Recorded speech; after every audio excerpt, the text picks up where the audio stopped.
South China Sea chaos, the Philippines sticks adheres to the fact of the U.S. military to destroy China. Tensions in the South China Sea look set to spike again after the Philippines suspended its plan to end a key defense pact with the U.S. Foreign Secretary Teodoro Locsin Jr. announced surprise move and posted a copy of a letter that his department had sent to the U.S. Embassy in Manila about the 1999 Visiting Forces Agreement (VFA). The climbdown comes after President Rodrigo Duterte threatened to pull his country out of the bilateral agreement earlier this year. In the letter, the Philippine Department of Foreign Affairs indicated its decision in February to scrap the VFA was hereby suspended due to political and other developments in the region.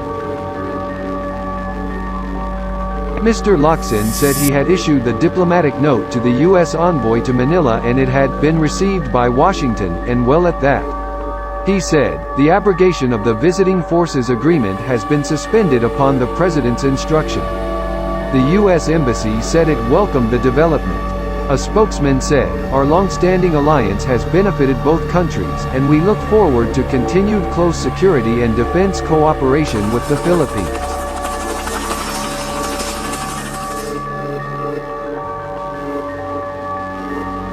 Mr. Duterte had threatened to terminate the pact with Washington after Senator Ronald De La Rosa, a former national police chief who had led the Duterte administration's controversial war on illegal drugs, said U.S. officials had revoked his American visa. The VFA has allowed large-scale joint military drills with U.S. forces, which defense analysts said were vital to the Philippines as it faces a challenge from China over territorial claims in the South China Sea. The strategic waterway is at the center of an increasingly bitter diplomatic feud with China's claims to full entitlement disputed by the Philippines, Malaysia, Brunei, Vietnam and Taiwan. China and the Association of Southeast Asian Nations (ASEAN) have been negotiating a code of conduct to regulate behavior in the South China Sea. But Beijing has stepped up its militarization of the region, and in response the U.S. has carried out freedom of navigation flights and naval movements. Defense analysts fear both sides are risking full-on military confrontation as their high-stakes game of cat and mouse intensifies in the South China Sea. The two economic superpowers have ramped up their war of words, with rows erupting over everything from trade deals, coronavirus, Huawei and now Beijing's controversial crackdown on Hong Kong. But the disputed waters of the South China Sea remains the key flashpoint where warships and fighter planes regularly coming dangerously close to each other. Analysts say a military conflict would probably be devastating for both, and there are no signs that either side actually wants one.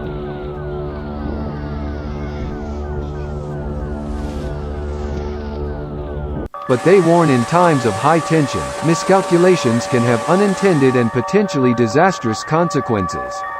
In the first 4 months of the year, the U.S. Navy conducted 4 freedom of navigation operations in the South China Sea. China's Navy has steamed back out of port in Hainan and resumed drills in the area after emerged from the worst of the coronavirus outbreak. And with Donald Trump just months from a tough election and President Xi Jinping desperate to distract from a badly damaged economy, the noises coming out of Washington and Beijing sound more like saber-rattling than calm diplomacy.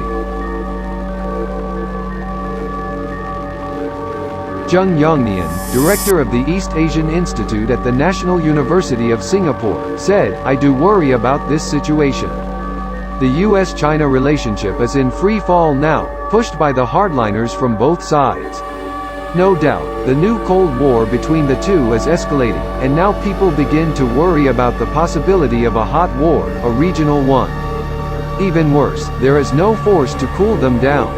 Nations in Southeast Asia are too small compared to the two great powers.